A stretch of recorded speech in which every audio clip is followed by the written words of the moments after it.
시만 레바님. 함께 볼까요? 마세 아봇 시만 레바님.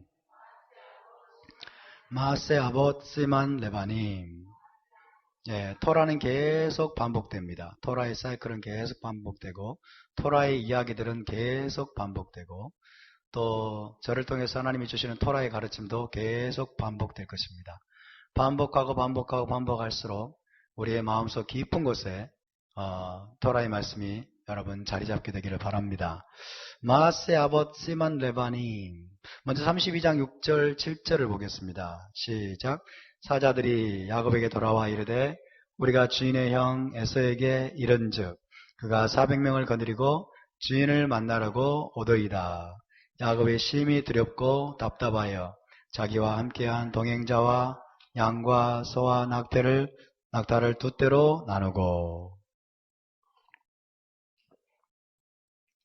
자, 마세 아봇 시만 레바님.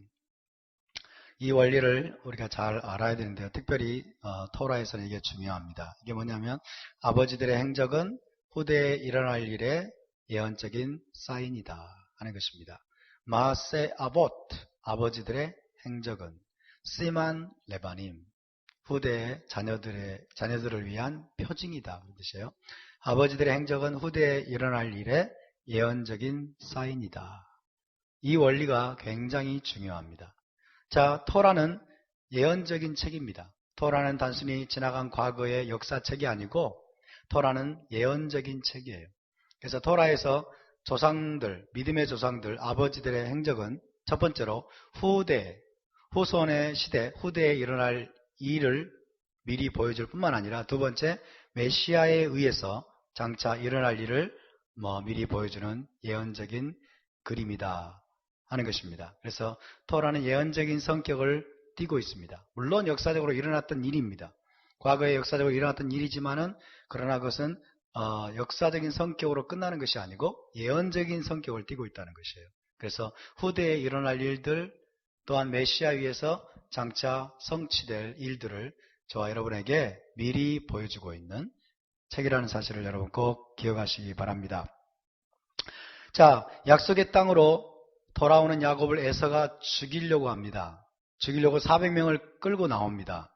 이것도 마세 아봇 시만 레바님의 원리가 적용됩니다. 약속의 땅으로 돌아오는 야곱을 에서가 죽이려고 했던 것처럼 출애굽할 때 아말렉이 이스라엘을 뒤에서 공격합니다.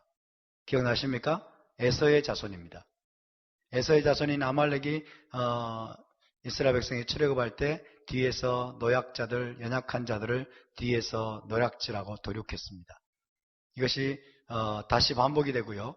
그뿐만 아니라 또 광야에서 40년을 지낸 후에 이스라엘에게 에돔이 길을 내주지 않습니다. 모세가 사신을 파견해가지고 우리가 지나가려고 하니까 길을 좀 내주시오. 우리가 아무것도 공짜로 먹지 않겠소. 그러니까 에돔이 싸우려고 나옵니다. 못 지나가게 싸우려고 나오는 모습에서 또다시 이런 일이 일어납니다. 뿐만 아니라 이 마지막 때에도 이스라엘을 진멸하려고 하는 이슬람 세력, 지금 팔레스타인과 아랍 족속들이 지금 이슬람 세력들이 이스라엘 일당에서 없애버리려고, 지도에서 없애버리고 진멸하려고 지금 적개심에 불타고 있습니다. 그래서 이스라엘을 공격하려고 만반의 준비를 갖추고 있습니다. 아랍 세력, 이슬람 세력이 누굽니까? 에서의 후손입니다. 에서의 후손이에요. 그래서 창세기 32장에 나온 패턴이 오늘날에도 또다시 일어나고 있다는 사실을 우리가 알아야 됩니다. 할렐루야. 그래서 우리는 토라를 통해서 마지막 때에 되어질 일을 다 이미 볼 수가 있는 것입니다. 다 에서의 자손들입니다. 아말렉도 그렇고요, 에돔도 그렇고 이슬람 세력도 지금 에서의 자손들이 이스라엘을 죽이려고 하고 이스라엘을 공격하는 패턴을 보여주고 있는 것입니다. 이때 야곱의 생존 전략이 무엇이었습니까? 야곱이 살아남기 위해서 두 개의 진영으로 나누는 것이었어요. 두 때로 나누고, 그래서 two camps, 두 진영으로 나눴습니다. 생존하기 위해서. 레아 진영과 라헬 진영으로 나눴습니다. 레아 진영과 라헬 진영으로. 이것은 후대에 이스라엘이 두 진영으로 나뉘게 되는 것을 또 보여주는 예언적인 표징입니다. 야곱이 두 진영으로 자기의 때를 나눴던 것처럼 후대의 이스라엘도 두 진영으로 나뉘게 됩니다. 무엇과 무엇으로? 남왕국 유다와 북왕국 에브라임 혹은 북왕국 이스라엘로 두 진영으로 나뉘어지게 됩니다. 그러니까 정말 하나님은 시초부터 종말을 알리시는 분입니다. 할렐루야. 시초부터 태초부터 하나님은 종말을 알리시는 분이에요. 그래서 야곱이 생존 애굽에서의 진노로부터 살아남기 위해서 두 진영으로 나눴던 것처럼 후대 이스라엘도 두 진영으로 나뉘게 됩니다. 남왕국 유다는 레아의 자손이라고 할 수 있고요.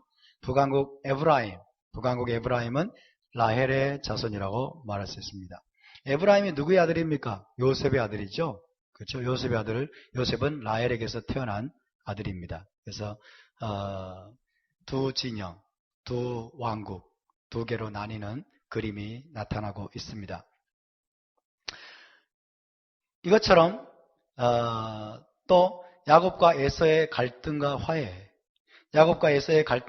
역시 예언적인 패턴입니다. 이것은 유대교와 기독교라고 하는 두 형제의 갈등과 장차 있을 화해를 예언적으로 보여주는 것으로 해석할 수가 있습니다. 야곱과 에서가 서로 갈등하고 서로 반목하고 증오했던 것처럼 서로 충돌하고 싸웠던 것처럼 지금 유대교와 기독교가 서로 갈등하고 2000년 동안 반목하고 서로 싸워왔습니다. 그러나 야곱과 에서가 마지막에 화해했던 것처럼 유대교와 기독교도 마지막에 화해하게 될 것입니다. 할렐루야. 그것을 보여주는 예언적인 패턴이죠. 그래서 마세 아봇 시만 레바님이라고 하는 이 영적 원리는 대단히 우리가 토라를 해석하는 데 있어서 토라를 우리가 올바로 해석하는 데 있어서 결정적으로 중요한 원리입니다. 자, 그래서 여기 두 형제가 나옵니다. 야곱과 에서, 그리고 두 진영이 나옵니다. 레아의 진영, 라헬의 진영. 이것은 예언적인 것이라고 말씀드렸어요. 예언적인 것입니다. 자, 이것은 유대교와 기독교로 이스라엘이 지금 나뉘어져 있는 모습을 보여주는 것입니다. 두 형제로 나뉘었습니다. 그리고 두 진영으로 나뉘었습니다. 마찬가지로 이스라엘도 지금 유대교와 기독교로 나뉘어져 있습니다. 그리고 서로 인정하지 않습니다. 서로 자기가 진짜라고 주장합니다. 그렇죠? 야곱과 에서도 마찬가지입니다. 그리고 지금도 이슬람과 이스라엘이 서로 그 땅의 소유권을 가지고 서로 다투고 있습니다. 이런 것들을 지금 우리에게 토라가 그대로 보여주고 있다고 말씀드릴 수 있습니다. 자, 이스라엘 나라를 하나님이 나중에 남왕국 유다와 북왕국 이스라엘 혹은 북왕국 에브라임으로 나누시게 되는데 이것은 측량할 수 없는 하나님의 전략적인 계획이며 지혜였습니다. 여러분에게 묻겠습니다. 이스라엘을 남왕국과 북왕국으로 누가 나눴습니까? 누가 나눴어요? 하나님이 나누셨어요. 하나님이 나누셨습니다. 이것은 하나님의 완전한 계획은 아니었어요. 하나님은 원래부터 이스라엘을 두 개로 쪼갤 그런 마음은 없으셨죠. 이것이 하나님의 완전한 뜻은 아닙니다. 이스라엘이 분열되고 쪼개지는 것은 또 유대교와 기독교로 나뉘는 것은 하나님의 완전한 뜻일까요? 아닐까요? 하나님의 완전한 뜻은 아니에요. 그러나 과정 가운데서 불가피하게 하나님이 전략적으로 나누신 거예요. 전략적으로 나누신 겁니다. 뭐 하기 위해서? 이스라엘이 생존할 수 있도록. 이스라엘이 생존할 수 있도록. 하나님이 나누셨어요. 하나님이 나누셨어요. 그래서 하나님이 아이야라고 하는 선지자를 보내가지고 여로보암에게 보내지 않습니까? 그래야 10조각을 그에게 줍니다. 10조각을 그에게 주고 네가 북왕국 왕이 되라. 그래서 르호보암이 군대를 일으켜가지고 여러분 나라를 되찾으려고 하니까 또 선지자를 보내가지고 돌아가라. 그렇게 말씀하죠. 그래서 남왕국 유다와 북왕국 에브라임으로 나누신 것은 하나님의 전략적인 계획이며 하나님의 놀라운 지혜였습니다.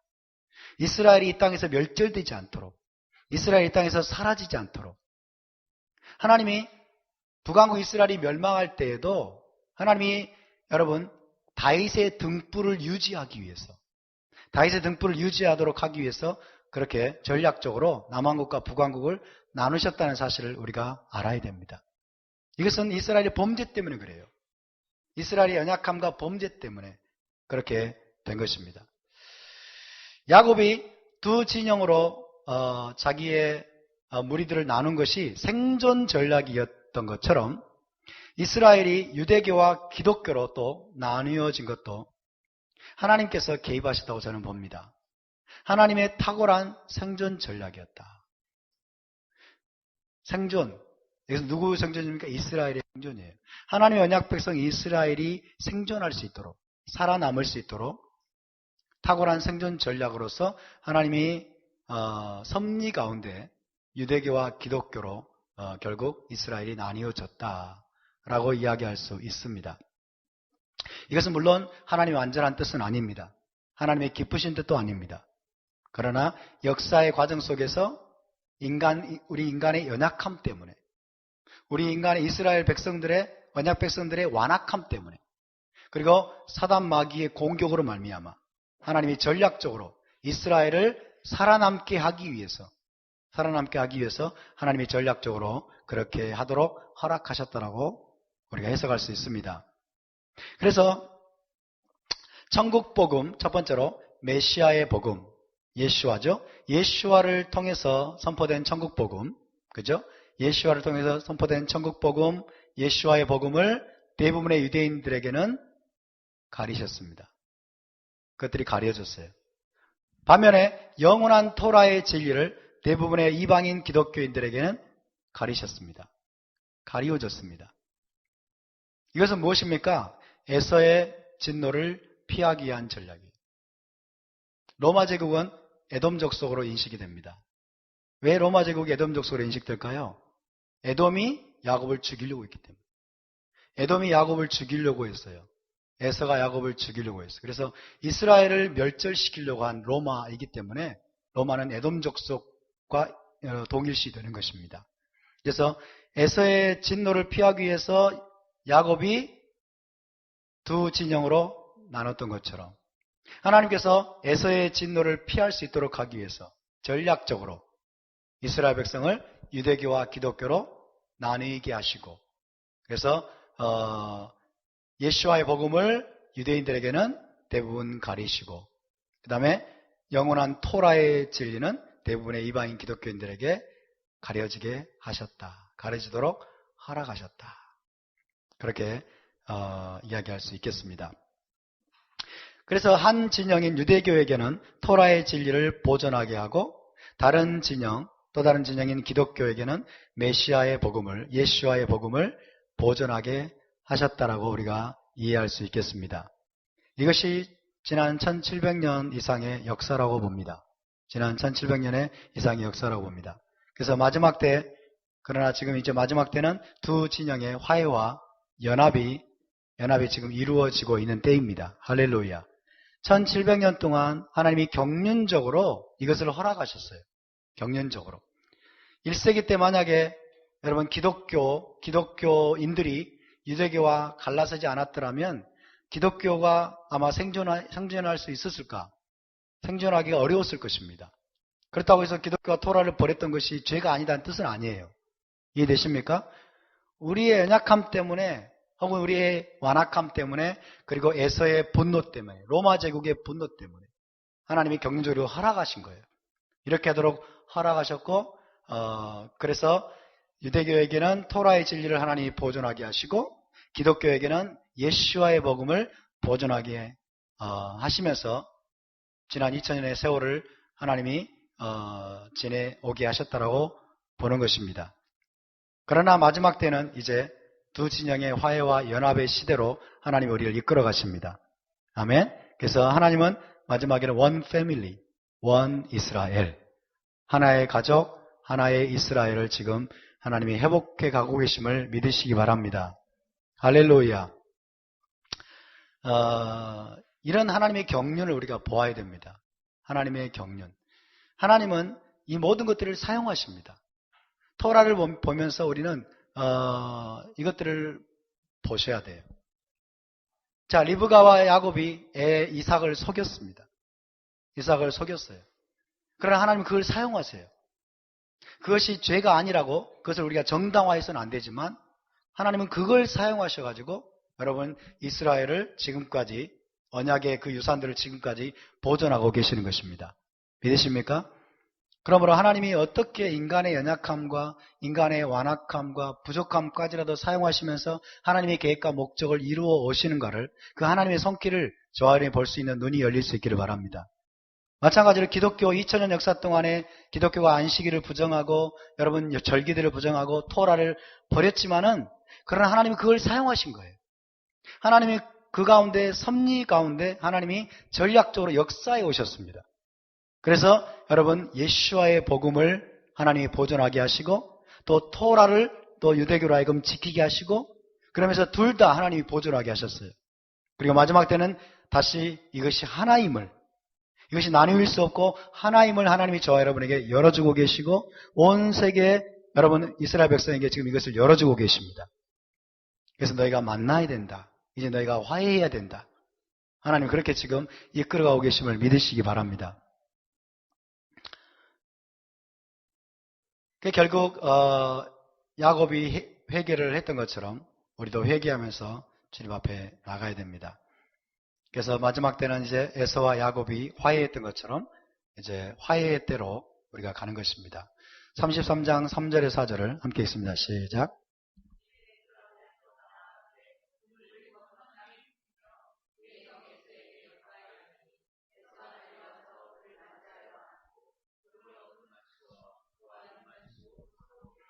예, 에서와 야곱, 기독교와 유대교, 북왕국과 남왕국, 두 진영, 두 형제 이렇게 전략적으로 하나님이 나뉘어지게 하셨는데 이제는 화해의 때, 회복의 때, 원 패밀리, 원 이스라엘, 한 세 사람이 이제 등장하는 시대가 여러분 오고 있음을 믿으시기 바랍니다. 자기는 그들 앞에서 나가되 몸을 7번 당하고 죽이며 그의 형 에서에게 가까이 가니 에서가 달려와서 그를 맞이하여 안고 목을 어긋맞추어 그와 입맞추고 서로 우니라. 이것은 장차 일어날 유대교와 기독교의 화해를 보여주는 것입니다. 유다와 또 에브라임의 하나됨, 화해를 보여주는 것이라고 이야기할 수 있습니다. 아직 완전하게 이루어지지 않았습니다. 장차 일어날 유대교와 기독교의 화해, 유다와 에브라임의 화해를 예언적으로 우리에게 보여주는 것이라고 이야기할 수 있습니다. 이것이 언제 일어났습니까? 포로 생활의 끝자락에 일어난 극적인 화해입니다. 지금 유대인들 그리고 이스라엘 백성의 포로 생활이 끝나지 않았습니다. 1948년에 이스라엘 나라가 탄생했지만은 그러나 메시아가 오실 때 포로 생활이 끝나게 될 것입니다. 아멘. 메시아가 오실 때 포로 생활이 끝나게 되고 그때 유대교와 기독교는 예수와를 통해서 완전하게 화해하게 될 것이고 유다와 에브라임이 한 막대기로 여러분 연합하게 될 것입니다. 아멘. 자, 이것을 통해서 먼저 창세기 45장에 보면 요셉과 형제들의 화해가 나옵니다. 요셉과 형제들의 화해가 나오고요. 그 다음에 마지막 때 유대교와 기독교의 극적인 화해, 이 화해의 또 예언적인 그림이죠. 또 반복됩니다. 에서와 야곱이 화해했던 것처럼 또 창세기 45장에 요셉과 형제들이 화해하게 되고 그리고 마지막 때 유대교와 기독교의 극적인 화해가 또 이루어질 것을 보여주는 것입니다. 전통적으로 로마 제국은 에돔 자손으로 이해가 됐어요. 에돔 자손. 왜냐하면 야곱을 죽이려고 하고 야곱을 대적했던 사람이 에돔이고 에서이기 때문에 로마 제국은 에돔 자손으로 이해가 됩니다. 기독교가 여러분 2세기, 3세기, 4세기를 지나서 로마 제국과 동일시되었습니다.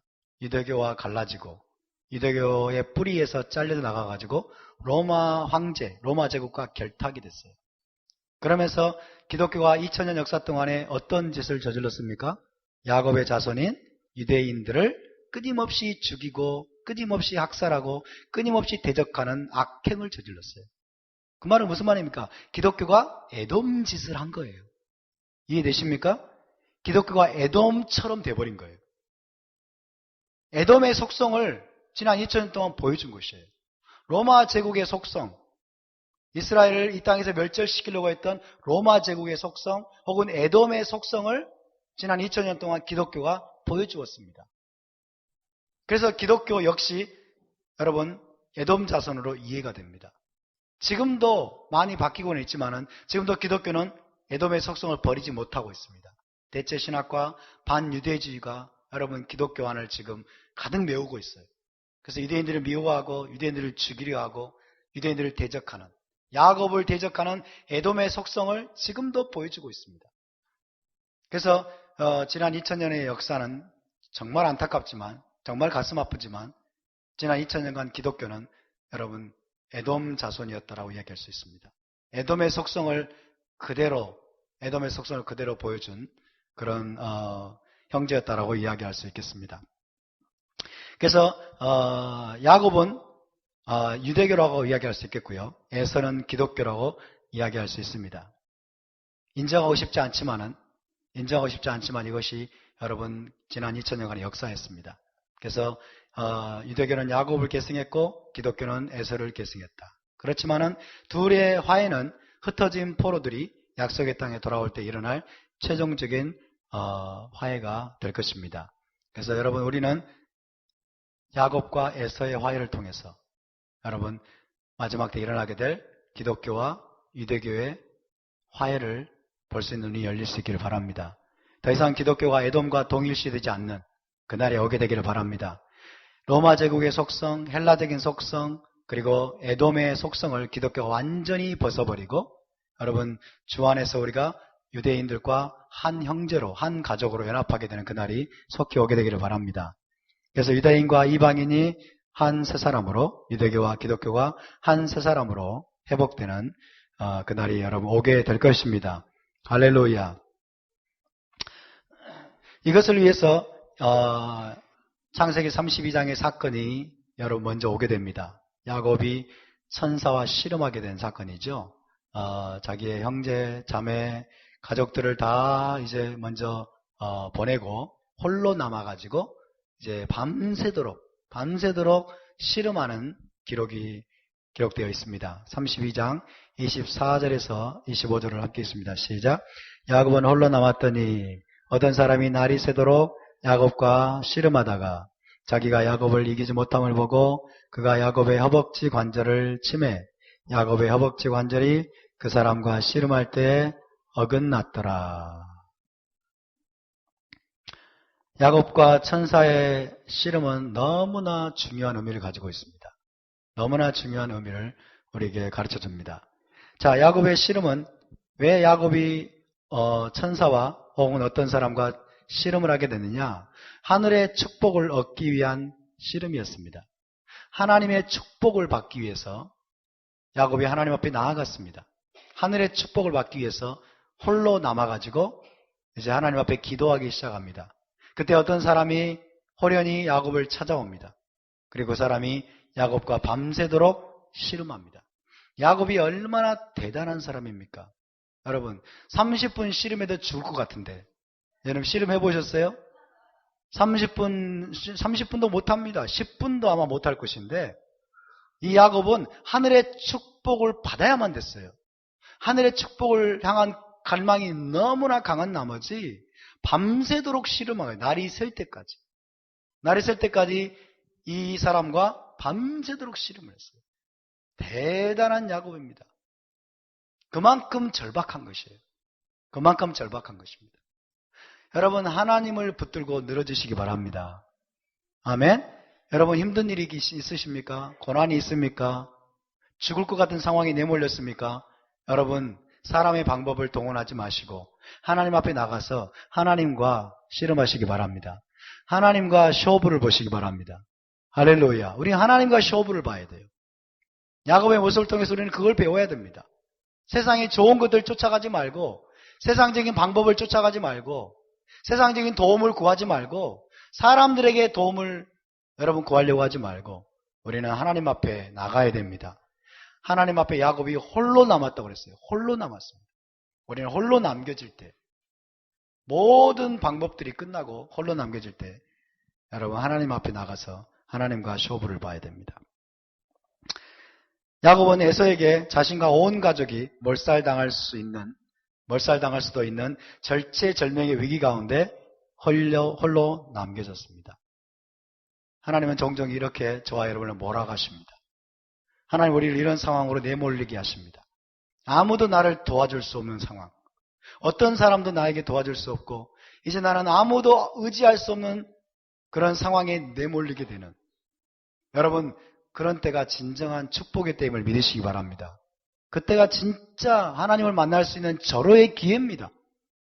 인간적인 도움이 있고 세상적으로 의지할 게 있고 가진 것이 있고 동원할 수 있는 방법들이 있을 때는 여러분 하나님을 찾지 않습니다. 하나님을 절박하게 구하지 않습니다. 지금 세상은 점점 그런 방향으로 우리를 몰아갑니다.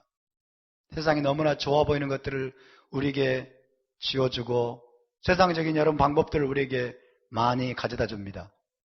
그러나 이것은 저주입니다. 이것은 저주예요. 오히려 우리가 아무도 나를 도와줄 사람이 없고 아무도 동원할 수 있는 방법과 전략이 없는 상태, 홀로 남겨질 때, 여러분 그때야말로 하늘문이 열려있음을 믿으시기 바랍니다. 그때 하나님을 만날 수 있는 절호의 기회임을 믿으시기 바랍니다. 할렐루야. 야곱은 더 이상 도망할 수가 없었습니다. 야곱은 더 이상 회피할 수도 없었습니다. 도망칠 수도 없고 회피할 수도 없고 완전 막다른 골목에 몰린 것이에요. 그래서 도망가거나 회피하는 것은 더 이상 해결책이 아닙니다.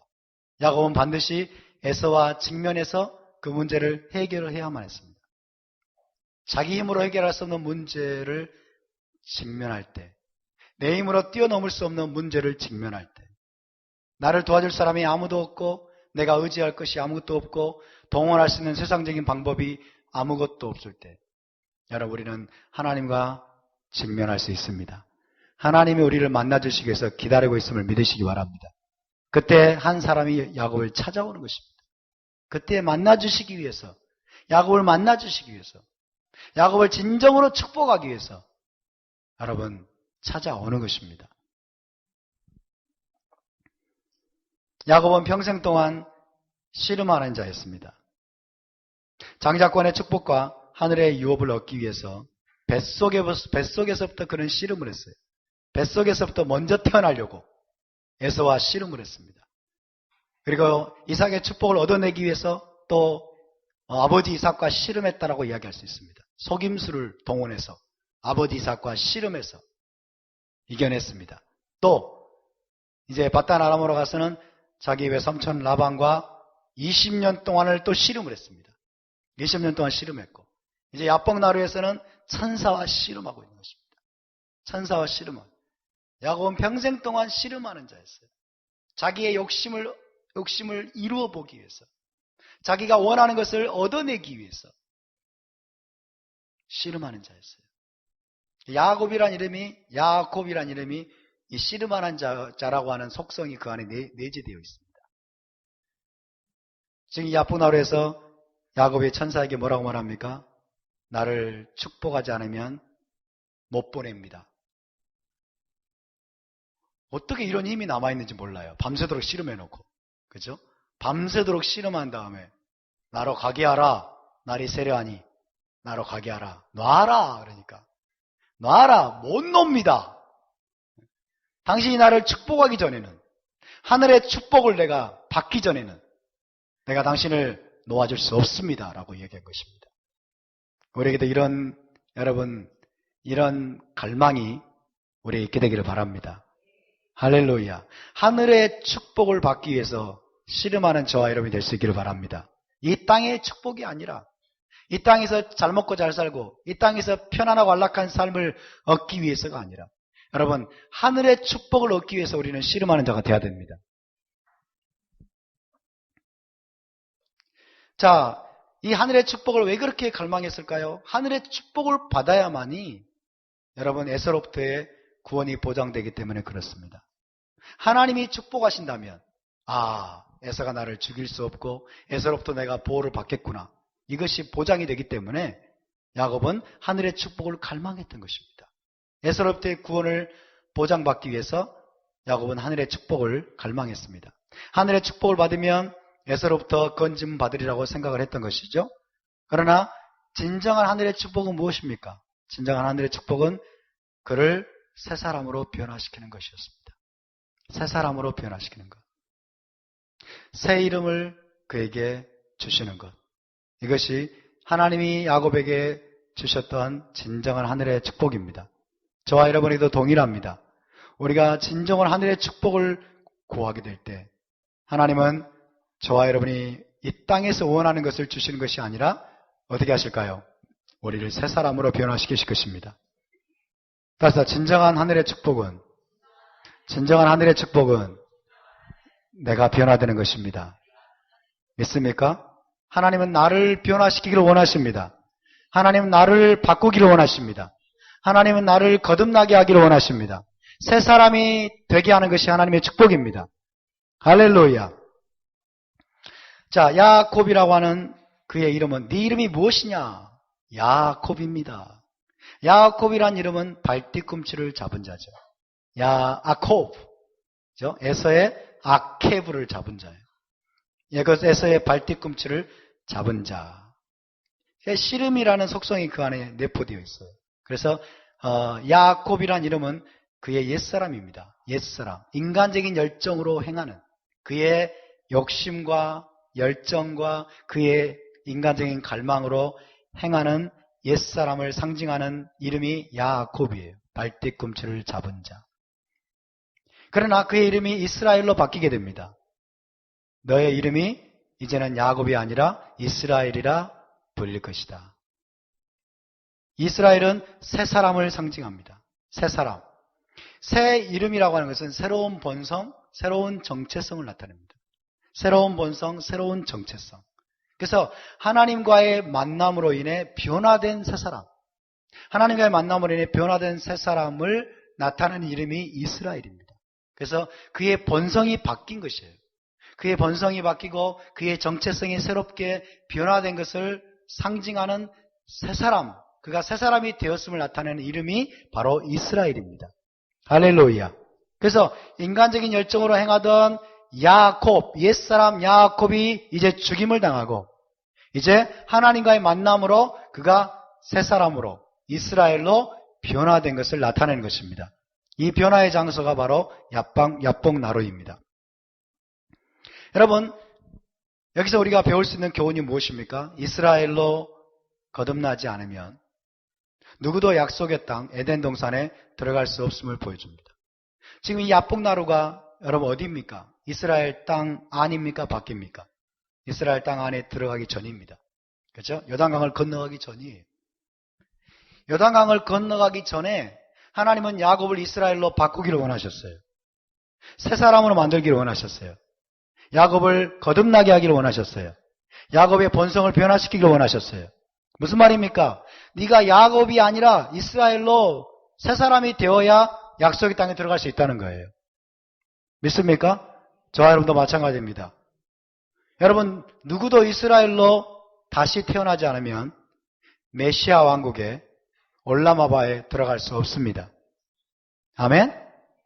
누구도 거듭나지 않으면, 다시 태어나지 않으면 하나님 나라를 볼 수 없느니라. 니고데모에게 말씀하셨어요. 사람이 물과 성령으로 거듭나지 않으면, 다시 태어나지 않으면 약속의 땅, 메시아 왕국, 하나님 나라를 볼 수 없느니라. 들어갈 수 없느니라. 그래서 야곱을 하나님이 이스라엘로 변화시키는 것입니다. 네가 이스라엘로 변화되어야, 야곱이 아니라, 옛사람 야곱이 아니라 새 사람 이스라엘이 되어야 네가 요단강을 건너서 아브라함과 이삭에게 약속한 약속의 땅에 들어갈 수 있다 라고 말씀하시는 것입니다. 할렐루야.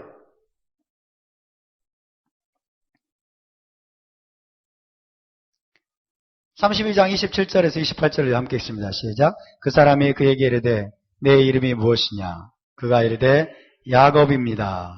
그가 이르되 내 이름을 다시는 야곱이라 부를 것이 아니요 이스라엘이라 부를 것이니 이는 내가 하나님과 및 사람들과 겨루어 이겼음이니라.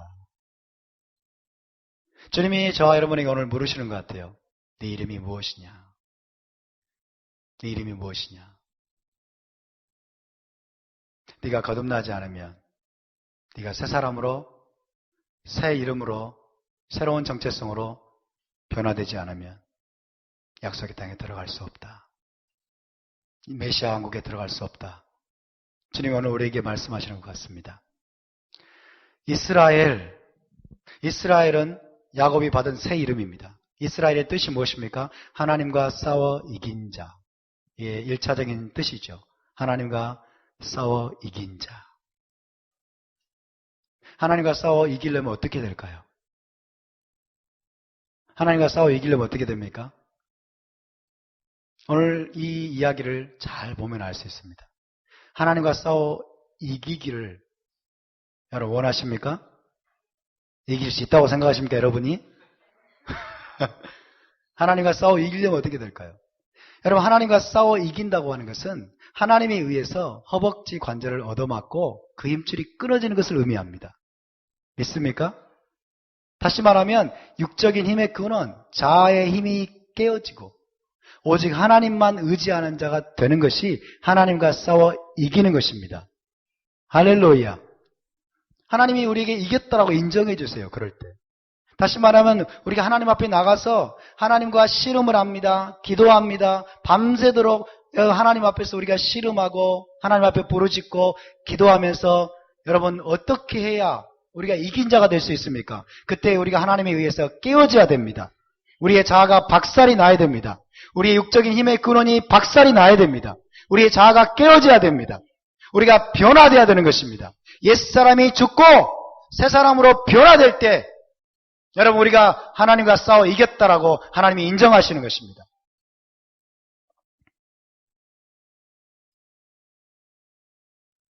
그런데 여러분 수시간 기도하고 40일 금식 기도를 해도 자기 자신이 시퍼렇게 살아있는 사람들이 있어요.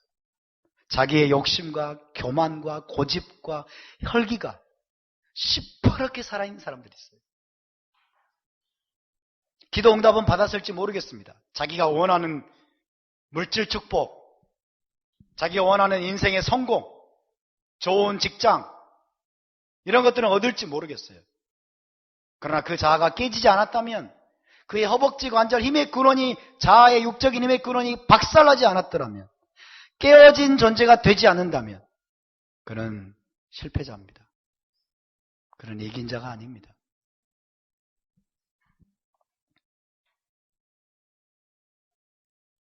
여러분 우리가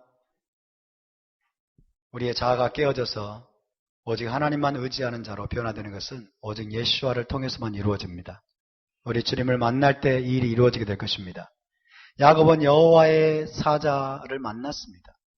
이분이 누구였습니까? 이분이 메시아예요. 이분이 예수와이십니다. 하나님의 아들을 만난 것입니다. 물론 예수와라는 이름으로 알려진 것은 아니지만 하나님이 찾아오신 거예요. 하나님이 보이는 형태로 찾아오신 분을 하나님의 아들이라고 말합니다. 그렇죠? 구약 시대 때 야곱을 찾아오신 예수와예요. 여호와의 사자입니다. 여호와의 사자와의 만남을 통해서 야곱은 자아가 깨어졌습니다. 육신의 힘을 의지하던 옛사람 야곱이 이제는 오직 하늘의 힘만을 의지하는 새사람 이스라엘로 거듭난 사건입니다. 이것이 야복나루에서 일어난 여러분 야곱의 일생에 있어서의 여러분 완전한 전환점이 됐어요. 자기 허벅지 관절이 깨어지고 위골이 되고 육적인 힘이 깨어진 것이에요. 여러분 이런 경험이 우리에게 있습니까? 이런 경험이 여러분에게 있습니까? 이런 경험이 우리에게 있게 되기를 바랍니다. 할렐루야. 하나님은 야곱을 죽이기를 원하십니다. 하나님은 옛사람을 죽이고 우리를 새사람으로 바꾸시는 것이 하나님의 계획입니다. 할렐루야. 그러기 전에 우리는 하나님의 일에 계속 방해물이 될 겁니다. 하나님의 일에 계속 방해물이 될 거예요.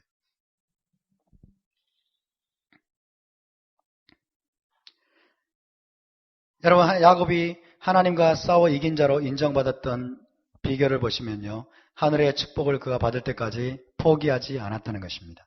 그는 날이 밝을 때까지 천사를 붙들고 놓아주지 않았습니다. 우리에게 이런 갈망이 있어야 됩니다. 하나님을 붙들고 씨름하고자 하는 갈망. 하나님 앞에 나가서 하나님께 부르짖고 내 모든 문제를 하나님의 능력에 의해서 해결받기를 원하는 그런 갈망들이 우리에게 있어야 됩니다. 할렐루야. 하늘의 유업, 하늘의 축복, 천국의 상급을 위해서는 야곱 같은 이런 끈질긴 믿음이 우리에게 요구됩니다. 끈질긴 믿음이 요구돼요. 여러분 무엇을 위해서 끈질김을 발휘하고 계십니까? 무엇을 위해서 고집을 발휘하고 계십니까? 무엇을 위해서 애쓰고 몸부림치고 무엇을 위해서 달려가고 계십니까? 하늘의 유업입니까? 땅의 유업입니까? 하늘의 축복입니까? 땅의 축복입니까? 하늘의 상급입니까? 땅에서 얻을 수 있는 여러 가지 좋은 것들입니까? 여러분 하늘의 유업을 위해서 싸우는, 하늘의 축복을 얻기 위해서 싸우는 저와 여러분이 될 수 있기를 바랍니다. 그럴 때 하나님이 우리를 이스라엘로 변화시켜 주실 것입니다. 그래서 여러분 야곱은 옛 자아가 깨어져서 신체적으로는 비록 절뚝거리는 자가 되었습니다. 이제 절름발이가 됐어요. 절뚝절뚝 걸으면서 소위 말하면 뭐라고 그럴까요? 장애자와 같이 된 거예요. 병신이 된 거죠. 육체적으로는 장애자와 같이 쩔뚝거리는 자가 되었지만은 영적으로는 하나님과 싸워 이긴 자로 이스라엘로 새롭게 탄생한 것입니다. 외모를 보면 이게 인정이 될까요? 겉모습을 보면 그렇죠? 겉모습을 보면 도저히 이게 인정이 안 되죠. 기도한다고 하나님 앞에 있다가 돌아온 거 보니까 절름발이가 되겠더라. 쩔뚝발이가 됐어. 그렇잖아요. 하나님에 의해서 이가 깨어진 거예요. 절름발이가 돼버린 거예요. 쩔뚝발이가 돼버린 거예요. 그렇지만 그의 스피릿은 여러분 그의 내적인 속사람은 하나님과 싸워 이긴 자가 된 것입니다. 이스라엘이 된 것입니다. 새 사람으로 변화된 것입니다. 할렐루야. 우리도 마찬가지입니다, 여러분. 하나님을 진짜 만난 사람은요, 그의 혈기가 깨어집니다. 그의 고집이 깨어집니다. 그의 교만이 박살납니다. 그래서 여러분 때로는 바보처럼 보일 수 있어요. 그 사람들이 건들고 찌르고 주변 상황은 엉망진창해가지고 도저히 이거 뭐 평강을 누릴 수가 없는데 바보 같아. 때로는 웃고 있고 바보 같아요. 그렇죠? 겉모습은 그냥 쩔뚝거리는 것 같아요. 그리고 겉으로는 되는 일이 없는 것처럼 보여요. 그렇지만은 그의 내면 속에는 메시아 왕국이 있는 것입니다. 그의 내면 내면은 새 사람으로 변화된 것입니다. 그의 내면은 이스라엘로 변화된 것입니다. 할렐루야. 저와 여러분에게 이런 일들이 계속해서 일어날 수 있게 되길 바랍니다. 자, 이스라엘의 의미는 첫 번째, 이스라엘이라는 이 이름의 의미는 하나님과 및 사람과 싸워 이긴 자라는 뜻입니다. 사라르라는 히브리어가 있습니다. 사라르. 싸우다, 통치하다, 싸워 이기다 라는 의미를 가지고 있어요. 사라르와 엘, 하나님이라고 하는 엘의 합성어입니다. 그래서 하나님과 싸워 이긴 자, 사라르 그리고 엘. 첫 번째 이스라엘의 의미는 하나님과 및 사람과 싸워 이긴 자다. 어떤 사람이 하나님과 싸워 이긴 자라고요? 하나님 앞에서 깨어진 자. 하나님 앞에서 자아가 깨어지고 육적인 본성이 박살난 자가 하나님과 싸워 이긴 자입니다. 어떤 사람이 사람들과 싸워 이긴 자일까요? 어떤 사람이 사람들과 싸워 이긴 자일까요? 우리는 인생에서 여러분 많은 사람들과 싸우게 됩니다. 많은 사람들과 대면하게 됩니다. 그 사람들과 싸워 이기는 비결은 무엇일까요? 그 사람과 싸워 이기는 법은 지는 것입니다. 섬기는 것입니다. 아멘? 지는 것이고 섬기는 것이고 내 것을 내어주는 것입니다. 때로는 손해보는 것입니다. 그것이 이기는 거예요. 믿으십니까? 그것이 진정한 이스라엘을 믿으시기 바랍니다. 두 번째 이스라엘의 뜻은 하나님이 통치하는 자라는 뜻입니다. 하나님이 통치하는 자 혹은 하나님의 통치를 받는 자. 이것이 이스라엘의 두 번째 의미입니다. 하나님이 통치하는 자. 하나님의 통치를 받는 자. 저와 여러분의 삶은 누가 통치하고 있습니까? 하나님이 통치하고 계십니까? 하나님의 통치를 받고 계십니까? 하나님의 통치를 받고 있지 않다면, 그리고 내가 내 삶을 통치하고 내가 내 지혜로, 내 힘으로 내 삶을 컨트롤하려고 부단히 몸부림치고 있다면 우리는 이스라엘이 아닌 것입니다. 여러분, 하나님의 통치를 받는 자가 되시기 바랍니다. 아멘. 하나님의 통치를 받아야 돼요. 그래야 이스라엘입니다. 세 번째는 하나님의 왕자입니다. 하나님의 왕자란 뜻을 가지고 있습니다. Prince of God. 하나님의 통치를 받는 자, 하나님이 통치하는 자, 그가 누구입니까? 하나님의 왕자입니다. 믿으십니까? 하나님의 통치도 받지 않으면서 하나님의 왕자가 될 수는 없어요. 네 번째, 하나님의 올바른 자라는 뜻을 가지고 있습니다. 하나님의 올바른 자. 이 뜻은 이 이스라엘은 야샤르라는 단어와 또 엘의 합성어로 볼 수도 있습니다. 야샤르. 야샤르는 올바른, 곧은 이런 뜻을 가지고 있고요. 엘은 하나님입니다. 그래서 야샤르와 엘의 합성어로 또 볼 수도 있는데, 그렇게 되면은 하나님의 올바른 자, 하나님의 곧은 자, 그래서 하나님의 의로움을 가진 자, 하나님의 의로움의 기준을 가진 자. 하나님의 의로움의 기준이 뭘까요? 토라입니다. 토라. 하나님의 토라를 가진 자. 할렐루야. 그리고 세상에게 하나님의 의로움을 보여주는 자. 하나님의 의로우심을, 하나님의 올바름을, 하나님의 공의를 세상 가운데 보여주는 자. 이가 바로 이스라엘입니다. 여러분, 이스라엘이십니까? 이스라엘이 되시기 바랍니다. 하나님의 야샤르가 되시기 바랍니다. 하나님의 올바른 자가 되시길 바랍니다. 그래서 하나님의 의로우심과 하나님의 올바름과 하나님의 곧으심을 세상 가운데 보여주는 자가 되어야 됩니다. 하나님의 의로움의 기준을 우리에게 주셨어요. 토라를 주셨습니다. 그래서 이 이스라엘은 하나님에 의해서 새롭게 변화된 자입니다. 하나님에 의해서 완전히 새로운 존재로 변화된 자를 상징하는 이름이 이스라엘입니다. 할렐루야. 그리고 하나님이 야곱을 통해서, 이 이야기를 통해서 우리에게 말씀하십니다. 메시아를 통해서, 하나님을 통해서 완전히 새롭게 거듭나지 않으면, 변화되지 않으면, 이스라엘이 되지 않으면 누구도 천국에, 메시아 왕국에 들어갈 수 없느니라. 할렐루야. 야곱을 이스라엘로 변화시켜서 약속의 땅으로 들어가 계신 그 하나님께서 저와 여러분을 이스라엘로 변화시켜서 약속의 땅으로 들어가게 하실 것입니다. 아멘. 여기서 이름과 새 이름에 대해서 좀 살펴보겠습니다. 자, 이사야 62장 2절을 보면 새 이름에 대해서 나옵니다. 함께 봉독합니다. 시작. 이방 나라들이 내 공의를 무당이 다 내 영광을 볼 것이요 너는 여호와의 입으로 정하실 새 이름으로 일컬음이 될 것이며. 이것은 예루살렘에 대한 하나님의 약속입니다. 하나님이 예루살렘에게 약속하십니다. 이방 나라들이 내 공의를 무당이 다 내 영광을 볼 것이요 너는 여호와의 입으로 정하실 새 이름으로 일컬음이 될 것이다. 메시아가 오시게 되면 새 이름으로 너희가 불리우게 될 것이다. 그렇게 말씀하고 계십니다. 여러분, 이름이라고 하는 것은 히브리어로 쉔입니다. 쉔. 따라서 쉔. 이름은 정체성을 나타냅니다. 그 사람의 정체성, 그리고 내적인 본질, 혹은 예언적인 목적과 부르심을 의미합니다. 이름은 대단히 중요합니다. 이름은 그 사람 자체입니다. 이름은 그 사람의 본질입니다. 이름은 그 사람의 참된 정체성을 나타냅니다. 그리고 이름은 그 사람을 향한 하나님의 예언적인 목적과 부르심을 의미합니다. 이것이 히브리적인 개념의 이름이에요. 그래서 여러분, 히브리인들은, 그리고 하나님의 사람들이 이름을 함부로 짓지 않았습니다. 근데 이런 개념이 없기 때문에 우리 이방인 부모님들께서는 이름을 함부로 짓죠. 말자, 막둥이. 함부로 이름을 지어요. 함부로. 아들을 원했는데 딸이 태어나버려. 그러면 이 이름을 아들 이름으로 막 지어버리고. 함부로 이름을 짓죠. 그러나 여러분, 토라에서 그리고 히브리어 성경에서 이름은 너무나 중요합니다. 이름은 그 사람의 본질을 나타내요. 이름은 그 사람의 정체성을 나타냅니다.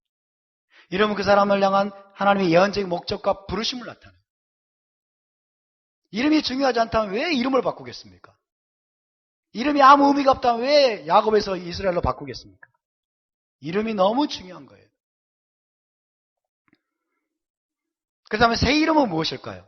정체성과 본질의 변화를 나타냅니다. 새로운 존재로의 새로운 탄생을 의미합니다. 새 사람이 되는 것을 의미해요. 본질이 바뀌어버리는 거예요. 정체성이 바뀌고 본질이 바뀌는 것은 새 사람으로 탄생하는 걸 의미합니다. 새 사람으로 바꾸는 것을 의미해요.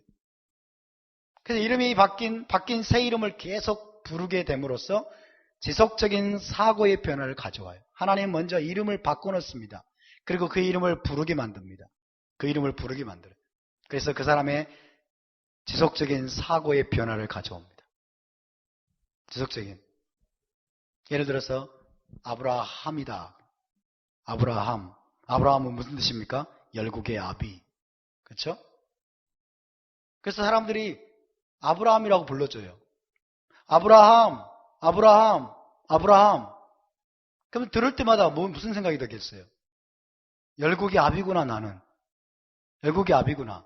그러면서 그의 생각 속에 사고의 변화가 일어나요. 사고의 변화가 일어나고 그 사람은 이제 실제적으로 아브라함으로 변화되는 것입니다. 이것이 하나님의 이름을 바꾸시는 중요한 의미예요. 할렐루야. 네가 누구냐? 나는 아브라함입니다라고 또 대답합니다. 그렇죠? 내 이름은 아브라함입니다. 그러면 스스로 또 시인하는 거예요. 나는 열국의 아비입니다라고 시인하는 거예요. 자기 입으로 시인하고 다른 사람이 아브라함이라고 부르는 소리를 들으면서 여러분 이 아브라함이 진짜 아브라함으로 변화되어 가는 것입니다. 할렐루야. 그래서 하나님이 이름을 바꾸시는 거예요. 하나님에 의해서 이름을 받은 자들이 있습니다. 굉장한 영광이죠. 하나님 나라 역사에서 굉장히 중요한 인물들을 하나님이 이름을 지어주십니다. 직접. 성경에서 하나님이 이름을 지어주신 인물들이 있어요. 먼저 이삭이 있죠. 이츠학. 따라서 이츠학. 웃음이란 뜻이죠. 웃음을 가져오는 자. 하나님의 나라에 하나님 아버지께 나아가서 하나님 아버지께 진정한 웃음을 가져오는 자. 이츠학이 여러분 대표해주고 가르쳐주는 인물이 바로 예수아입니다. 우리 주님이십니다. 메시아이십니다. 여러분 우리 주님은 메시아이신 주님은 하나님 아버지께 진정한 웃음을 가져오시는 분이십니다. 아멘. 이츠하크는 아브라함에게 사라에게 웃음을 가져오는 존재, 아브라함으로 웃게 만드는 존재로 부르셨습니다. 그 다음에 세례 요한으로 지금 불리는 침례자 요하난.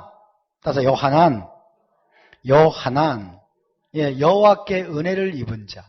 여호와께 은혜를 입은 자. 요하난. 이 이름도 하나님이 직접 지어줬어요. 아들을 낳으리니 이름을 요하난이라고 하라. 하나님께 은혜를 입은 자다, 이 사람은. 그리고 온 이스라엘로 하여금 하나님께 은혜를 입게 할 자다. 할렐루야. 회개하라, 천국이 가까이 왔느니라. 이 복음을 전함으로써 온 이스라엘을 하나님께 은혜를 입은 자로 다시 태어나게 만들 자예요. 이것이 요한의 이름입니다. 그 다음에 우리 주님 예수와의 이름을 하나님이 또 직접 지어주셨죠. 천사를 통해서.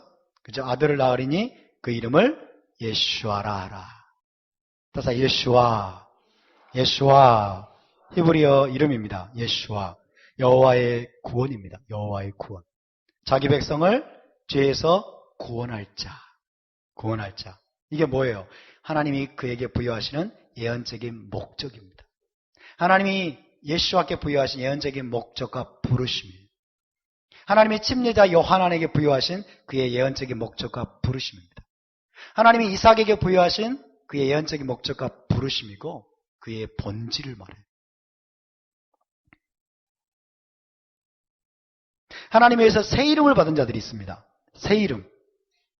처음에는 새 이름이 아니었는데 하나님이 이름을 지어주지 않았는데 하나님이 이름을 바꾼 사람들이 있어요. 하나님께 이름을 받는 것도 중요하지만 더 영광스러운 것은 하나님께 새 이름을 받는 것. 이게 더 영광스러운 것 같아요. 첫 번째 아브라함이죠. 원래는 아브람이었지만은 너의 이름을 이제부터는 아브라함이라 할 것이다. 아브라함은 열국의 아비란 뜻이에요. 열국의 아비. 내가 너를 열국의 아비로 세울 것이다. 그리고 사라, 내 안에 사례를 더 이상 사례라고 하지 않고 이제 사라라고 부를 것이다. 사라는 열국의 어미란 뜻이에요. 열국의 어미. 그래서 서로 불러줍니다. 아브라함, 사라. 그러면 열국의 아비님, 열국의 어미님 서로 불러주면서 하나님이 주신 약속을, 하나님이 주신 예언적인 목적과 부르심을 불러일으키는 것입니다. 아멘. 주님께서 시몬 베드로를 만났습니다. 네 이름이 시몬이다마는 이후로는 네 이름을 게바라 할 것이다. 케파는 반석이라는 뜻입니다. 반석. 그래서 주님께서 베드로의, 시몬의 예언적인 목적과 부르심을 다시 지정해 주시는 거예요. 다시 정해 주십니다. 너는 하나님의 교회의 반석 같은 존재가 되어야 된다. 이스라엘, 야곱의 이름을 이스라엘로 바꾸십니다. 이스라엘은 하나님의 왕자예요. 하나님과 겨루어 이긴 자, 하나님의 왕자, 하나님의 통치를 받는 자, 하나님이 통치하시는 자. 이것이 하나님의 야곱의 이름을 새롭게 바꿔주신 이름입니다. 새로운 목적을 이들은 하나님 앞에 부여받은 새로운 존재로 거듭난 것입니다. 하나님께 새로운 목적을 부여받은 새로운 존재로 거듭나서 위대한 사명을 성취한 사람들. 할렐루야. 태어나기 전에 하나님께 이름을 받으신 분 손 한번 들어보세요. 하나님께 이름 받으신 분 아무도 없으시네. 아무도 없으시네. 저와 여러분은 이삭과 그리고 누구예요? 침례자 요한왕과 예수와 바녀에는 못 들어간 사람들입니다. 네. 그럼 우리에게 남아있는 옵션은 두 번째입니다. 하나님에 의해서 새 이름을 받는 것입니다. 할렐루야. 저와 여러분은 새 이름을 받아야 됩니다. 새 이름을 받아야 메시아 왕국에 들어갑니다. 믿습니까? 새 이름을 받지 않으면, 새로운 존재로 변화되지 않으면, 다시 태어나지 않으면 우리는 천국에 못 들어갑니다. 그래서 첫 번째이든지 두 번째이든지 둘 중 하나가 돼야 돼요. 우리는 새 이름을 받아야 됩니다. 여러분, 첫째 아담이 에덴 동산에서 한 일이 있습니다. 첫째 아담이 한 일이 무엇일까요? 모든 가축, 새, 들짐승에게 이름을 지어주었어요. 첫째 아담이. 이름을 지어줬다 하면 무슨 말입니까? 그들의 정체성과 본질과 목적과 부르심을 아담이 규정해 준 거예요. 너는 새다. 너는 뻐꾸기다. 너는 장미다. 이건 식물이니까. 너는 뭐 노루다. 이런 식의. 히브리어로는 뭔지는 모르겠어요. 어쨌든 간에 아담이 모든 들짐승, 가축, 새들에게 이름을 지어줬어요. 이름을 지어줬어요. 그것은 그들의 정체성을 규정해 준 것입니다. 그들의 예언적인 목적과 부르심을 정의해 준 거예요. 첫째 아담이. 이것은 둘째 아담이 우리에게 할 일을 보여준 것입니다. 둘째 아담이신 예수와께서는 저와 여러분에게 이름을 주시는 분이십니다. 새 이름을 주시는 분이십니다. 할렐루야. 그분이 우리를 다시 태어나게 하시면서 주시는 그 새 이름을 우리가 받아야 될 줄로 믿습니다. 그 새 이름대로 우리가 살아야 될 줄로 믿습니다.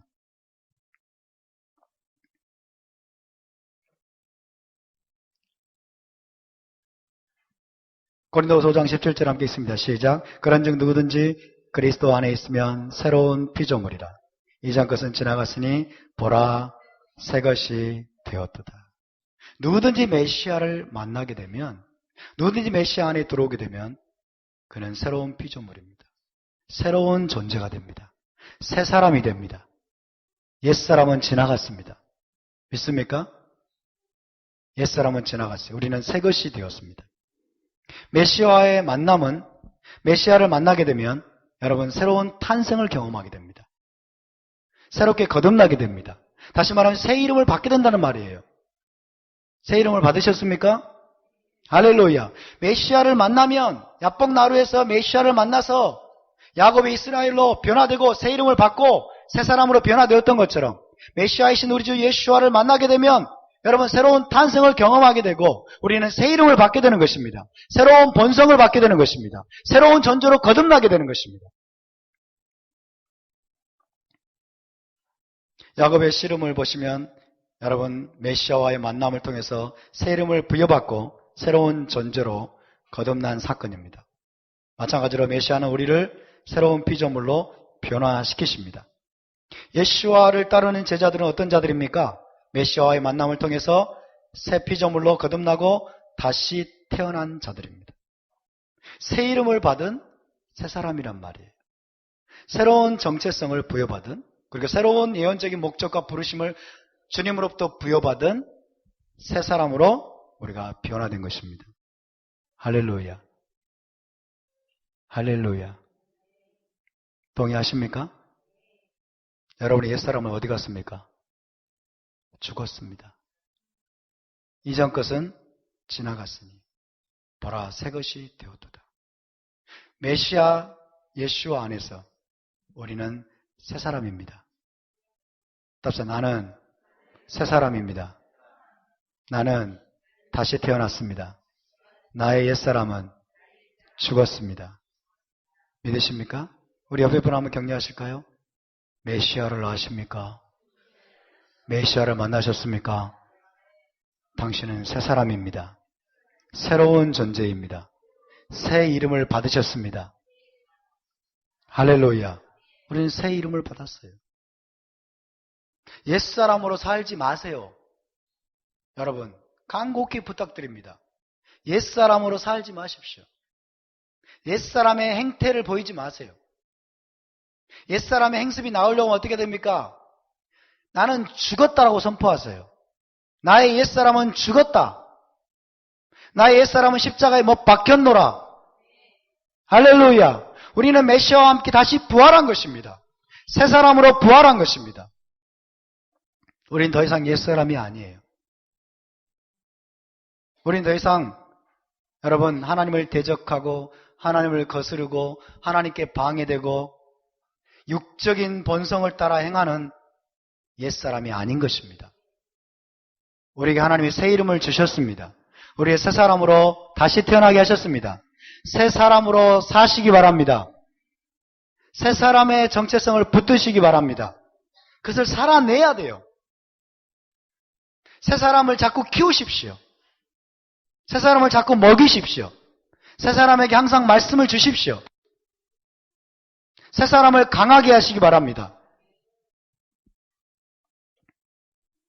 에베소서 2장 19절입니다. 시작. 그러므로 이제부터 너희는 외인도 아니요 나그네도 아니요 오직 성도들과 동일한 시민이요 하나님의 권속이라. 답사 우리는 이방인이 아닙니다. 우리는 더 이상 이방인이 아닙니다. 우리는 더 이상 외인이 아닙니다. 언약 밖에 있는 자가 아니란 말이에요. 이스라엘 나라 밖에 있는 자가 아닙니다. 우리는 이방 죄인이 아닙니다. 믿습니까? 우리는 메시아 안에서 의인입니다. 따라서 나는 더 이상 이방 죄인이 아닙니다. 우리의 정체성이 죄인이 아니에요. 우리는 거듭나서 메시아를 통해서 의인이 되었습니다. 죄인 의식을 버리시기 바랍니다. 죄인 의식을 가지고 있으면 맨날 죄만 범하게 되어 있어요. 죄의 사이클을 못 벗어납니다. 그러나 메시아를 통해서 우리가 의인으로 거듭났다라고 이것이 나의 새 사람이라고 의인 의식을 가지게 되면 여러분 죄가 점점 멀어지게 될 것입니다. 죄를 이기게 될 것입니다.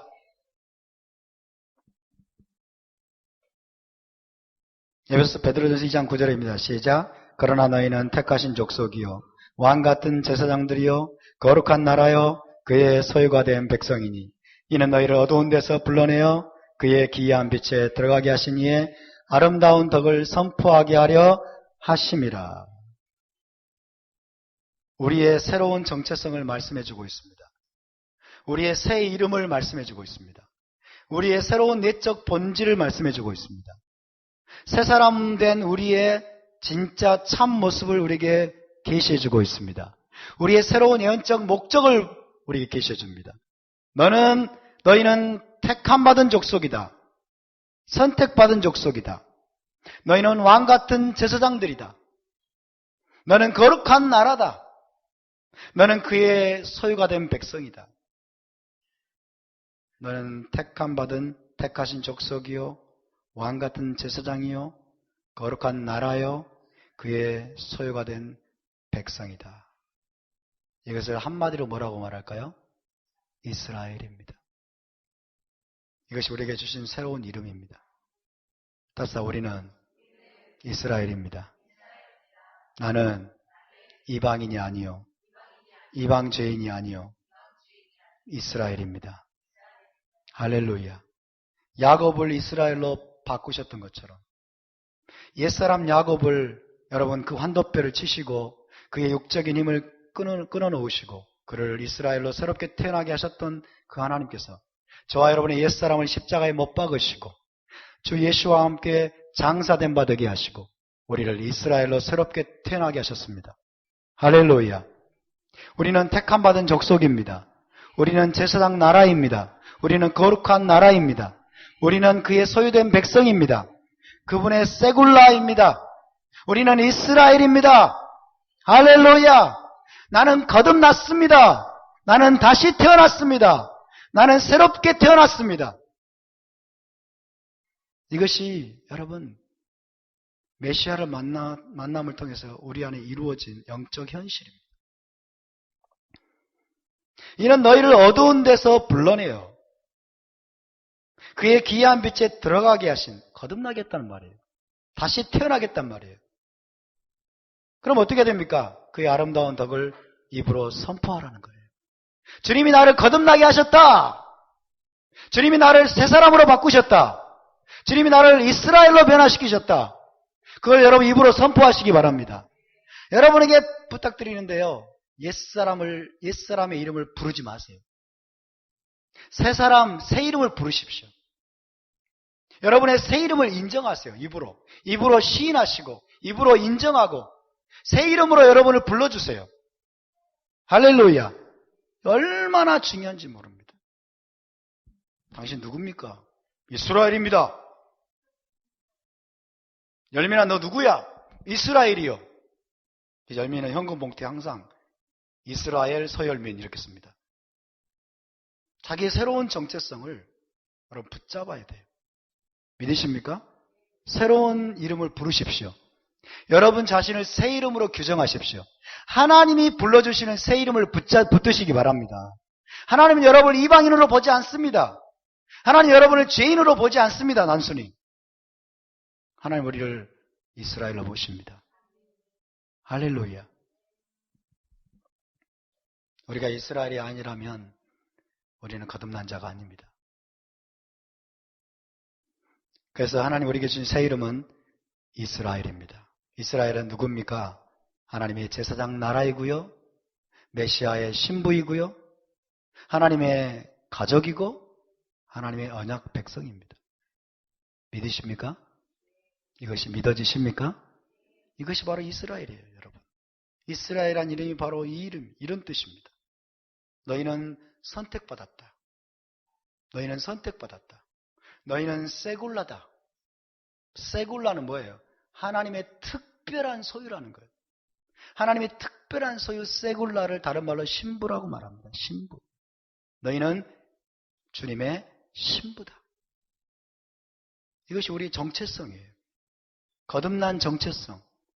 주님께 받은 새 이름. 그 새 이름으로 자기를 불러주세요. 그리고 자기를 소개하세요. 아멘? 옛 이름을 버리시기 바랍니다. 우리는 더 이상 이방인이 아니에요. 우리는 더 이상 우상 숭배자가 아닙니다. 더 이상 우리는 이방 죄인이 아니에요. 아멘? 한국인이라는 정체성도 우리의 이제 프라이머리한 정체성이 아니에요. 세컨더리예요. 하나님 앞에서 우리의 정체성은 한국인이 아니고 우리는 이스라엘입니다. 할렐루야. 여러분 이 이름을 부르십시오. 선포하십시오. 나는 이스라엘입니다. 나는 거듭났습니다. 나는 다시 태어났습니다. 나는 언약 백성입니다. 나는 제사장 나라입니다.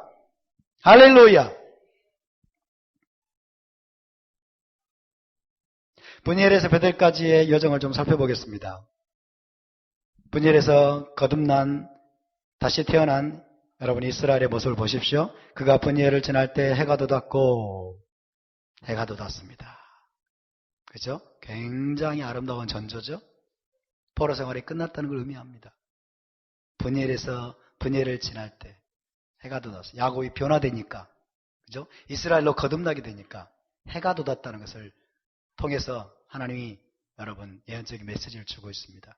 그런데 야곱의 모습은 겉모습은 어떻습니까? 그의 허벅다리를 말미암아 쩔뚝거리면서 걷는 거예요. 겉으로 보기에는 여러분 병신이 된 것 같아. 절름발이가 된 것 같아. 그러나 그의 내적인 정체성은 완전히 새 사람으로 변화된 것입니다. 야곱의 여정은 여러분 베델로 나아가서 하나님께 서원을 갚는 것입니다. 베델까지 나아가야 됩니다. 분열에서 변화된 야곱은 첫 번째 하나님과의 만남으로 인해서 그는 하늘의 축복, 새 이름 이스라엘을 바꿔서 이제 에서를 조금도 두려워하지 않게 됩니다. 하늘의 축복을 받았기 때문에 하나님께 인정을 받고 하늘의 축복을 받았기 때문에 에서를 조금도 두려워하지 않게 되고요. 두 번째, 하나님에 의해서 야곱이 깨어졌습니다.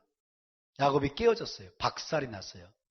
그렇기 때문에 에서에 대한 지극한 겸손과 존중의 사람으로 변화가 되었습니다. 그래서 7번 땅에 엎드려서 에서 앞에 절하게 됩니다. 7번 땅에 엎드려 절하는 이 겸손의 모습은 진정한 리더로 변화된 야곱의 모습을 우리에게 보여주는 것입니다. 여러분, 진정한 리더는 겸손한 자입니다. 진정한 리더는 섬기는 자입니다. 낮아지는 자입니다. 위에서 군림하는 자가 아니고 착취하는 자가 아니고 섬김을 받는 자가 아니라 여러분 진정한 리더는 겸손히 섬기는 자임을 믿으시기 바랍니다. 그것이 바로 이스라엘의 참 모습입니다. 그런 다음에 야곱은 이제 에서와 화해하고 이 수콧에서 약 1년 6개월을 체류한 것으로 그렇게 알려져 있습니다. 전통적으로 1년 6개월을 체류하고 나서는 세겜성, 이제 가나안 요단강을 건너서 세겜성 앞에 장막을 치게 됩니다. 그리고 거기서 거류하게 되죠. 자, 세겜성 앞에 장막을 치고 한 일이 무엇입니까? 장막 친 땅을 히위 족속으로부터 베크시타에 매입을 합니다. 굉장히 중요한 의미를 가지고 있죠. 두 번째로 가나안 땅을 공식 매입한 사건이에요. 첫 번째는 어디입니까? 막벨라 굴, 그렇죠? 막벨라 굴을 아브라함이 은 30이죠. 은 30세겔을 지불하고 30인가 300인가요? 300. 400. 예. 은 400. 머리가 안 좋아서 이해하시기 바랍니다. 은 400세겔을 지불하고 공식적으로 매입을 해요. 막벨라구를. 두 번째로 가나안 땅에서 지금 세겜성 앞에 그 땅을 공식적으로 매입을 합니다. 이것은 어떤 의미가 있습니까? 지금 아랍 사람들, 팔레스타인 사람들, 전 세계 누구도 그 땅이 이스라엘 땅이라는 것을 부인하지 못하도록 하기 위한 것이에요. 굉장히 중요한 의미를 지닌 것입니다. 그러나 야곱은 이 세겜 땅에서 절체절명의 위기를 또 맞이하게 됩니다. 다시 한번 또 위기가 옵니다. 15살쯤 디나가 되었는데요.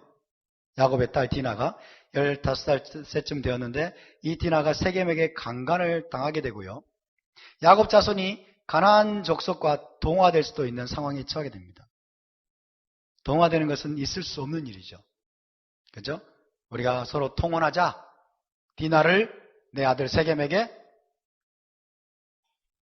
주라. 우리가 서로 통혼해가지고 함께 섞이자 그러는 거예요. 이거 위기입니다, 여러분. 그런 위기뿐만 아니라 시몬과 레이의 살육으로 시몬과 레이가 이제 그들을 속여가지고 세겜 땅 주민을 남자들을 다 죽여버렸어요. 여자들은 어떻게 했을까요? 포로로 잡았습니다. 여자들 부녀자들은 포로로 잡아가지고 어떻게 할까요? 종이 됩니다. 종이 되면 어떻게 될까요? 그들은 또 이스라엘이 됩니다. 그들도 이스라엘이 돼요. 혈통과 관계없는 거예요.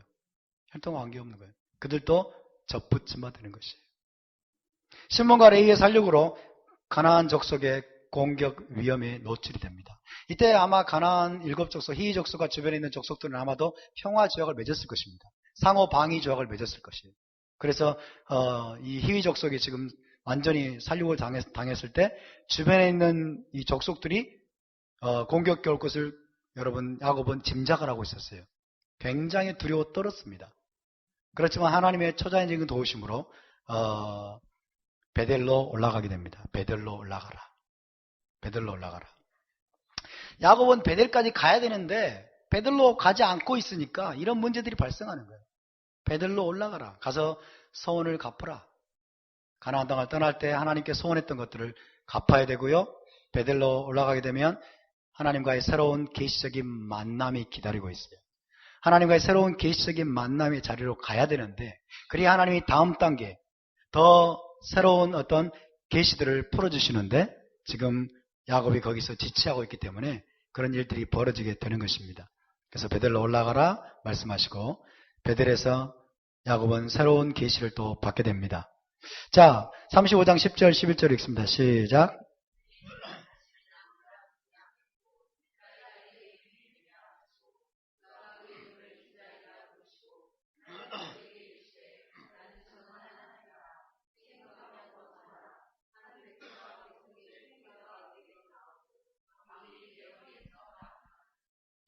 근데 시간이 왜 이렇게 많이 됐지요?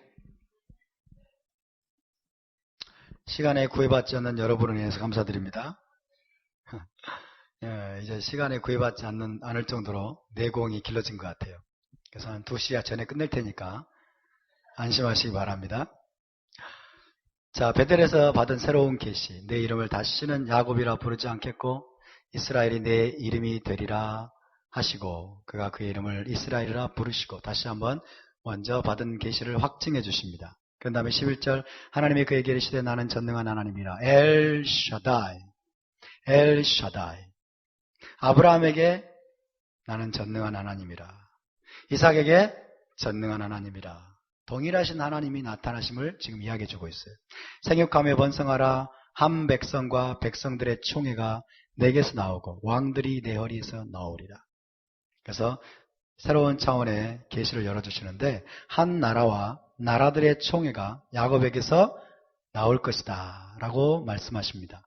한 나라 고이입니다. 고이. 나라들의 총회 카할 고임 케할 고임인데 카할 고임. 그래서 한 나라 고이와 카할 고임이 너에게서 나올 것이다. 이스라엘 땅에서 이스라엘이라는 새 이름을 다시 확증시켜 주십니다. 베델에서. 그리고 야곱을 통해서 먼저 한 나라가 나올 것이다. 한 나라는 이스라엘 나라에 대한 예언입니다. 너를 통해서 이스라엘 나라가 생겨나게 될 것이다. 두 번째, 그것만이 아니라 나라들의 총회가 나올 것이다. 이런 뜻이에요. 백성들의 총회는 나라들의 총회입니다. 나라들의 총회 카할 고임. 이때 총회로 번역된 이 카할은 거룩한 모임, 공동체를 뜻하고 신약에서는 에클레시아로 번역이 됐어요. 에클레시아, 이것은 다른 말로 교회입니다. 교회. 그래서 카할 고임이 나올 것이다. 너를 통해서 고이가 나올 것이고 이스라엘 나라가 나올 것이고 너를 통해서 카할 고임이 나올 것이다. 여러 나라들로 이루어진 교회가 나올 것이다. 할렐루야.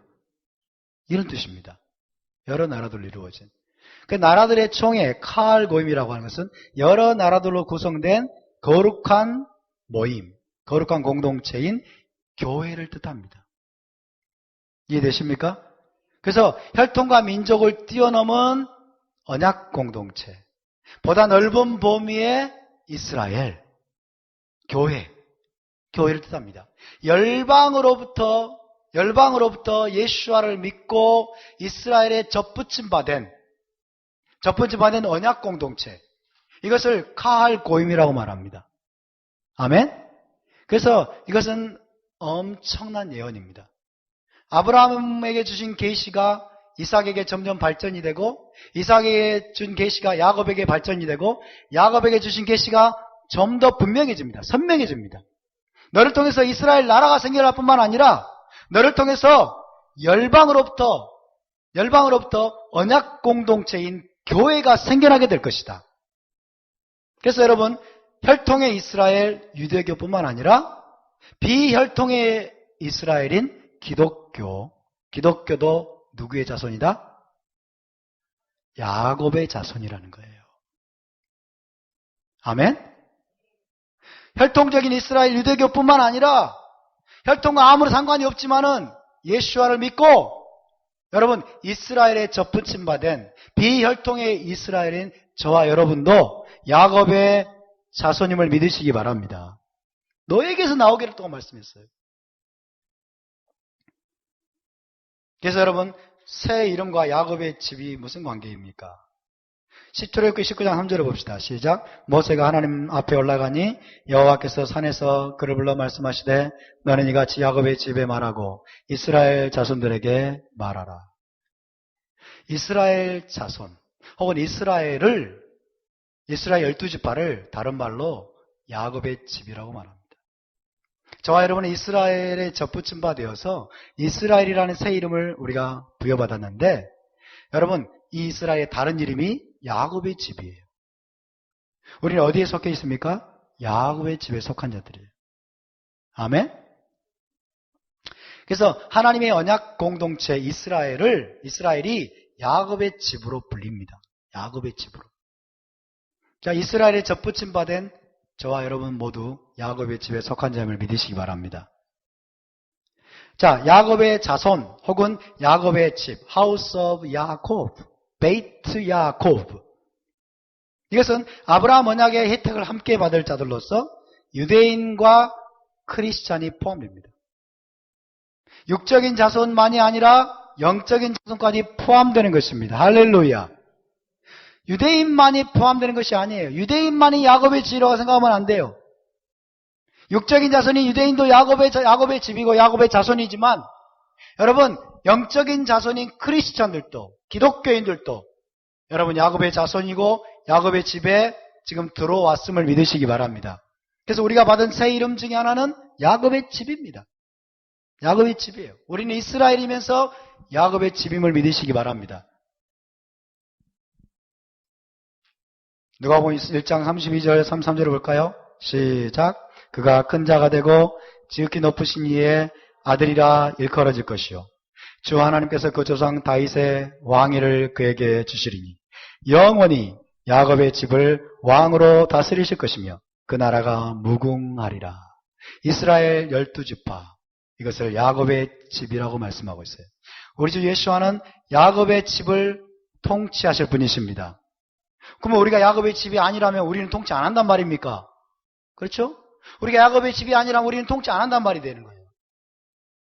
주님이 우리를 다스린다면 우리도 야곱의 집이기 때문인 것입니다. 이해되십니까? 답사 우리는 야곱의 집입니다. 우리는 이스라엘입니다. 믿으십니까? 이것을 늘 시인하십시오. 이것을 입으로 고백하십시오. 이것을 선포하십시오.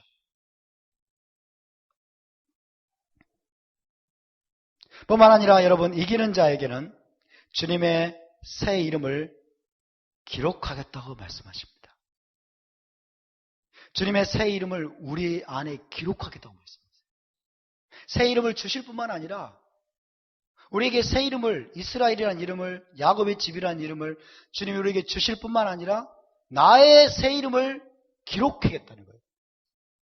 그래서 무슨 말이냐면요. 그분의 소유권과 정체성을 우리 안에 두시겠다는 뜻이고요. 나아가서는 주님의 내적인 본질과 본성을 주님의 본성을 우리 안에 심어주시겠다는 뜻입니다. 그분의 본성을 우리 안에 심어주시겠다는 거예요. 그분의 본성을 우리를 바꾸시겠다는 거예요. 할렐루야. 이기는 자에게는 죄에게 지지 아니하고 악에게 지지 아니하고 세상의 미혹에 빠지지 아니하고 끝까지 언약을 지키는 자들, 끝까지 언약에 충성된 자들에게는 나의 새 이름을 그 사람 위에 기록할 것이다. 요한계시록 3장 12절입니다. 시작. 이기는 자는 내 하나님 성전에 기둥이 되게 하리니 그가 결코 다시 나가지 아니하리라. 내가 하나님의 이름과 하나님의 성 곧 하늘에서 내 하나님께로부터 내려오는 새 예루살렘의 이름과 나의 새 이름을 그의 위에 기록하리라. 와, 놀라운 말씀이에요. 하나님의 이름과 그리고 나의 새 이름을 그 사람 위에 기록할 것이다. 기록할 것이다. 이것이 여러 가지 의미가 있을 수 있지만은 무엇보다도 하나님의 내적인 본성을, 우리 주 예수와의 내적인 본성을 여러분 우리 안에 심으시겠다는 뜻입니다. 여러분 그분의 본성으로 우리가 변화될 수 있기를 바랍니다. 새 이름을 저와 여러분 받은 자들입니다. 이 새 이름을 붙드십시오. 그리고 새 사람으로 저와 여러분이 살아갈 수 있기를 바랍니다. 옛사람의 행습을 반복하지 마십시오. 나는 죽었노라. 나는 날마다 죽노라. 사도 바울에게서 나는 날마다 죽노라. 그 말은 나의 옛사람의 죽음을 날마다 선포하는 것을 말합니다. 나의 육적인 본성을 날마다 십자가에 못 박는 것을 말합니다. 그리고 이스라엘로 날마다 우리가 부활하는 것입니다. 여러분 우리가 날마다 이스라엘로 부활할 수 있음을 믿으시기 바랍니다. 우리 날마다 부활해야 됩니다. 날마다 이스라엘로 세워져야 됩니다. 그 새 이름을 붙들고 저와 여러분이 승리하는 하나님의 언약 백성이 될 수 있기를 주님의 이름으로 축복합니다. 우리는 함께 한 1, 2분만 기도하고 마치도록 하겠습니다.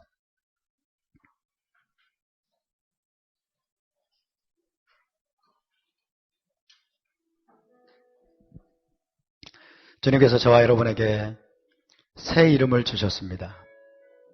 메시아이신 예수와의